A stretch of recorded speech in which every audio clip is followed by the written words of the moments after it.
نحمده ونصلي على رسوله الكريم اما بعد فاعوذ بالله من الشيطان الرجيم بسم الله الرحمن الرحيم رب اشرح لي صدري ويسر لي امري واحلل عقدة من لساني يفقهوا قولي۔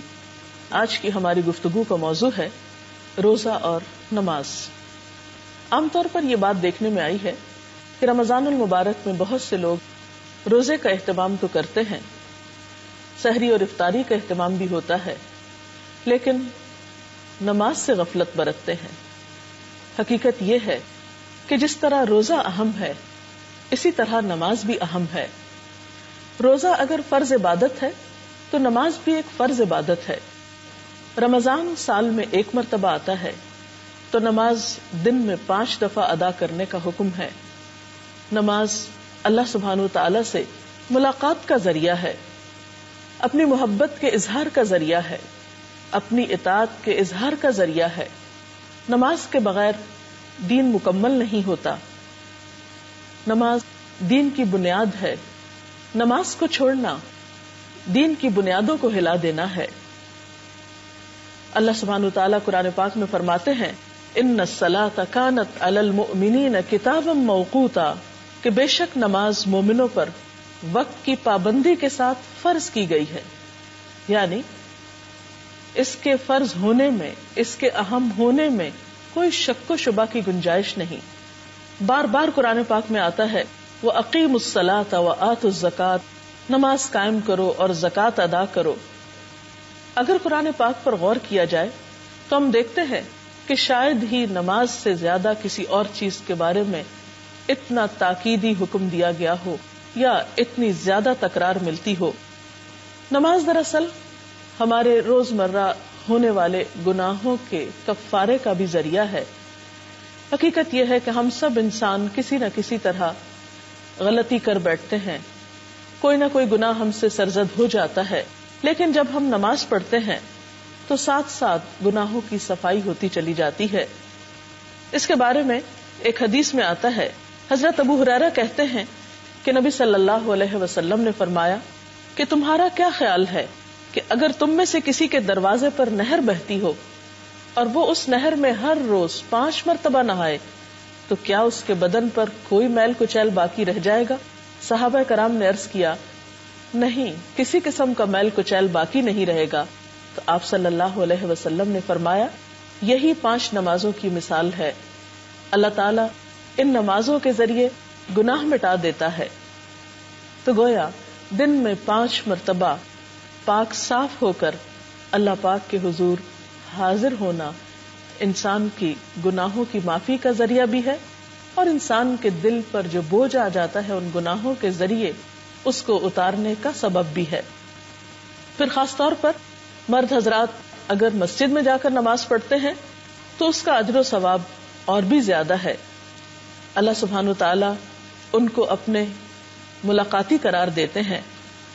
حضرت سلمان سے روایت ہے نبی اکرم صلی اللہ علیہ وسلم نے فرمایا جس نے اپنے گھر میں اچھی طرح وضو کیا اور پھر وہ مسجد میں آیا وہ اللہ تعالیٰ کا ملاقاتی ہے، اور میزبان کے لیے ضروری ہے کہ وہ اپنے ملاقاتی کی عزت کرے، یعنی ایسے لوگ عزت کے مستحق ہیں جو خاص طور پر مسجد میں نماز کا اہتمام کرتے ہیں۔ رمضان المبارک میں فرائض کے علاوہ خاص طور پر قیام اللیل کی بہت تاکید ملتی ہے۔ حدیث پاک میں آتا ہے من قام رمضان ایمانا و احتسابا غفر له ما تقدم من ذنبه، جس نے رمضان میں ایمان اور احتساب کے ساتھ یعنی خالص نیت کے ساتھ اور اللہ تعالیٰ سے اجر و ثواب کی نیت کے ساتھ رات کو قیام کیا یعنی تراویح نماز ادا کی تو اس کے پچھلے گناہ معاف کر دیے جائیں گے۔ تراویح کی نماز بنیادی طور پر ایک نفل نماز ہے۔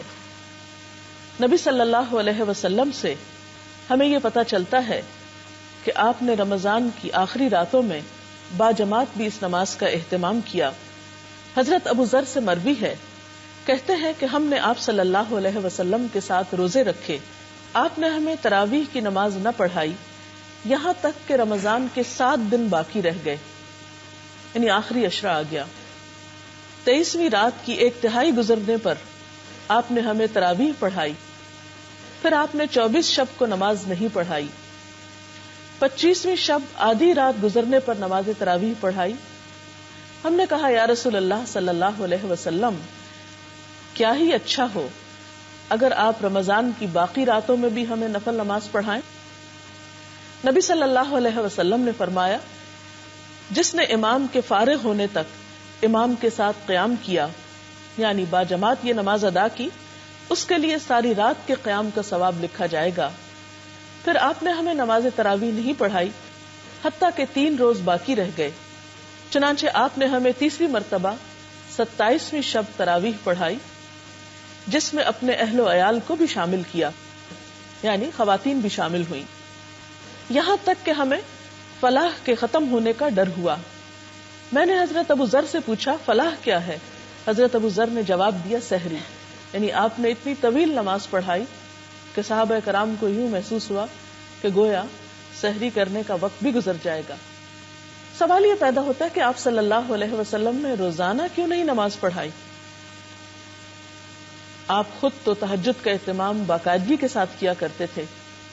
آپ صلی اللہ علیہ وسلم نے 5 نمازوں کے علاوہ رات کا قیام اپنے لیے لازم کر رکھا تھا، لیکن دوسروں کو یہ نماز رمضان کی ہر شب باجماعت نہ پڑھانے کے پیچھے ایک حکمت یہ ہو سکتی ہے کہ اگر آپ ایسا کرتے تو شاید یہ نماز فرض کے درجے کو پہنچ جاتی اور پھر امت کے لیے اس کو ادا کرنا مشقت کا سبب ہوتا، کیونکہ ایک اور روایت سے یہ پتہ چلتا ہے کہ ان راتوں میں لوگوں کا شوق اور ذوق دیکھنے کے قابل تھا، یعنی ہر رات میں پہلے سے زیادہ لوگ نماز میں شریک ہوئے، کیونکہ اس نماز کے پڑھنے کا اپنا ہی ایک لطف ہوتا ہے، کیونکہ خاص طور پر اس میں انسان کو موقع ملتا ہے کہ وہ تراویح میں پورے کا پورا قرآن پاک سن سکے۔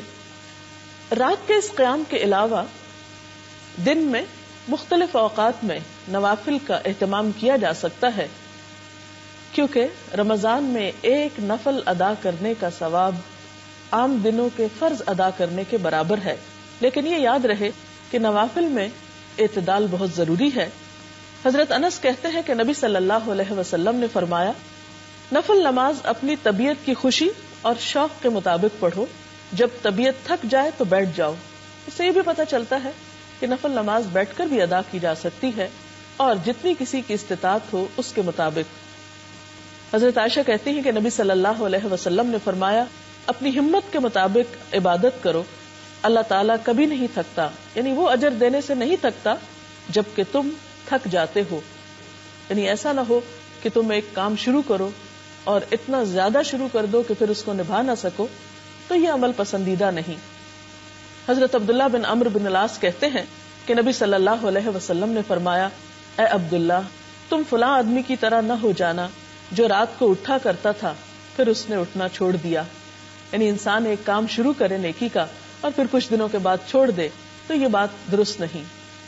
اس کا یہ مطلب نہیں کہ ہم رمضان میں تراویح کی نماز چھوڑ دیں کہ شاید ہم عام دنوں میں تہجد نہیں پڑھ سکیں گے، نہیں، ہو سکتا ہے کہ اللہ سبحانہ وتعالی ہمیں رمضان میں تراویح کو پابندی سے ادا کرنے کی وجہ سے عام دنوں میں بھی تہجد کی توفیق عطا کرے، کیونکہ تہجد کی نماز ایک بہت خوبصورت نماز ہے۔ وہ وقت دعاؤں کی قبولیت کا وقت ہوتا ہے اور انسان کے لیے بہت ہی سکون اور اجر کا ذریعہ ہے۔ نفل نمازوں میں ایک اور نماز جو بہت ہی باعث اجر ہے وہ چاشت کی نماز ہے۔ اس کے بارے میں حضرت ابو درداء اور حضرت ابو ذر سے ایک روایت ہے کہ آپ صلی اللہ علیہ وسلم نے فرمایا، اللہ تعالیٰ ارشاد فرماتا ہے، اے آدم کے بچے، دن کے شروع میں میرے لیے 4 رکعت نماز ادا کر، میں تیرے سارے کاموں کے لیے کافی ہو جاؤں گا۔ یعنی ان رکعتوں کا اتنا اجر و ثواب ہے کہ دن کی باقی بہت سی مشکلات آسان ہو سکتی ہیں۔ تو آج کی بات کا خلاصہ یہ ہے کہ نماز کی پابندی کی جائے۔ اگر کوئی شخص نماز ادا نہیں کرتا تو اسے یہ بات اچھی طرح معلوم ہونی چاہیے کہ وہ اللہ تعالیٰ کے حق میں ایک بہت بڑی کوتاہی کا مرتکب ہو رہا ہے۔ نماز کا چھوڑنا گناہ کبیرہ ہے. انسان سوچے تو اللہ سبحانہ و تعالیٰ نے ہمیں کتنی بے شمار نعمتیں دے رکھی ہیں. ہمارا یہ وجود، کھانے پینے کی نعمتیں، یہ زمین، یہ آسمان، یہ سب کچھ اس نے ہمارے لیے پیدا کیا. سب کچھ اس سے لے کر پھر آخر ہم اسی کو یاد کیوں نہیں کرتے؟ کیونکہ اس کا حکم ہے کہ اقم الصلاۃ لذکری، نماز میری یاد کے لیے قائم کرو. یہ یاد کرنے کا، اس کی ملاقات کرنے کا ایک بہترین طریقہ ہے. اور اگر ہم اس کو اس کے بتائے ہوئے طریقے کے مطابق یاد نہیں کرتے تو یہ اس کی رضامندی حاصل کرنے کا ذریعہ نہیں ہو سکتا. اسی لیے ہم دیکھتے ہیں کہ نبی صلی اللہ علیہ وسلم نے اسے اسلام اور کفر کے درمیان ایک حد فاصل قرار دیا. پھر اسی طرح آپ نے اسے دین کا ستون قرار دیا. پھر اسی طرح ہم دیکھتے ہیں کہ قرآن پاک میں نماز نہ پڑھنے والوں کے لیے بہت وعید آئی ہے. اللہ تعالیٰ کا ارشاد ہے کہ فی جنات یتساءلون عن المجرمین، یعنی جنت میں جب اہل جنت پہنچ جائیں گے تو وہ مجرموں سے سوال کریں گے ما سلککم فی سقر، تمہیں جہنم میں کیا چیز لے گئی؟ قالو، وہ کہیں گے لم نک من المصلین، ہم نماز پڑھنے والوں میں سے نہ تھے. ولم نک نطعم المسکین، اور ہم مسکین کو کھانا نہیں کھلاتے تھے.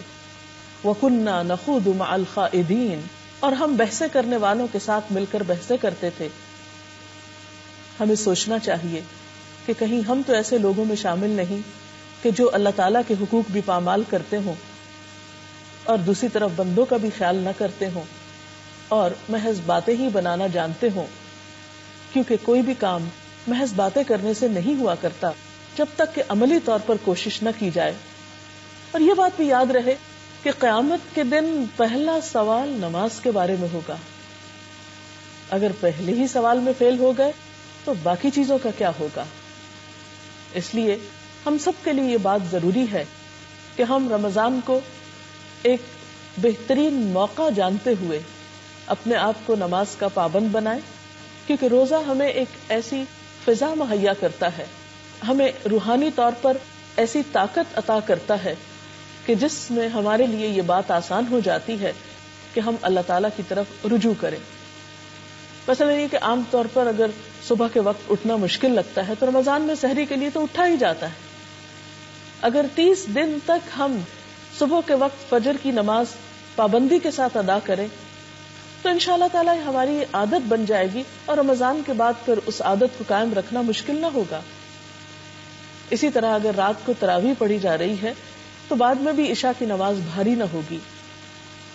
آپ صلی اللہ علیہ وسلم نے فرمایا اگر لوگوں کو پتہ چل جائے کہ فجر اور عشاء کی نماز میں کتنا اجر و ثواب ہے تو لوگ اپنے گھٹنوں کے بل چل کر مسجدوں میں آئیں. لیکن حقیقت یہ ہے کہ ہم اس نماز کا اجر و ثواب نہیں جانتے، اسی لیے ہم اس سے کوتاہی برت جاتے ہیں. اللہ تعالیٰ سے دعا ہے کہ ہمیں وہ اپنے اس حق کو پہچاننے کی اور اسے صحیح معنوں میں ادا کرنے کی توفیق عطا فرمائے. اس سلسلے میں اگر آپ کا کوئی سوال ہو تو آپ کر سکتے ہیں. تراویح اور تہجد کی نماز میں کیا فرق ہے؟ تراویح رات کے پہلے حصے میں پڑھی جاتی ہے اور تہجد رات کے آخری حصے میں پڑھی جاتی ہے. نبی صلی اللہ علیہ وسلم نے جیسے کہ وہ حدیث میں نے آپ کے سامنے بیان کی، ایک رات اس کو رات کے اول حصے میں پڑھا، دوسری رات درمیانے میں اور تیسری رات آخری حصے میں. تو یہ قیام اللیل ہی کے بنیادی طور پر دو مختلف نام ہیں. میرا آپ سے سوال ہے کہ اگر نماز تراویح نہ پڑھ سکیں روزہ ہو جاتا ہے اس صورت میں؟ جی ہاں، اس لیے کہ روزہ الگ عبادت ہے اور نماز تراویح الگ عبادت ہے. لیکن جان بوجھ کے تراویح چھوڑنی نہیں چاہیے کیونکہ اس نماز کی تاکید بھی ہے اور اس کا اجر و ثواب بھی بہت ہے. اور قیام کی حالت میں قرآن پاک کا پڑھنا اور سننا قیامت کے دن سفارش کا سبب بھی ہے. تو اس لیے اس کا اہتمام کرنا چاہیے. اگرچہ آپ کا روزہ ہو جائے گا تراویح نہ پڑھنے کی صورت میں، بعض اوقات انسان بیمار ہوتا ہے یا کہیں سفر پر ہوتا ہے اور اس میں لمبی نماز پڑھنے کا اس کو موقع نہیں ملتا کسی وجہ سے، لیکن روزہ رکھنے کا موقع مل جاتا ہے تو وہ روزہ رکھ سکتا ہے. اور اسی طرح ایک بات یہ بھی ذہن میں رہے کہ بعض لوگ کسی بیماری کی وجہ سے روزہ رکھنے سے قاصر ہوتے ہیں تو وہ تراویح بھی چھوڑ دیتے ہیں. ایسا نہیں کرنا چاہیے. اگر کوئی شخص بیماری کی وجہ سے روزہ نہیں رکھ پایا اور وہ تراویح پڑھ سکتا ہے تو وہ تراویح ضرور پڑھے. اللہ تعالیٰ سے دعا ہے کہ وہ ہمیں اس رمضان کی برکتوں سے بھرپور فائدہ اٹھانے کی توفیق دے. اب اجازت چاہتی ہوں. اللہ حافظ.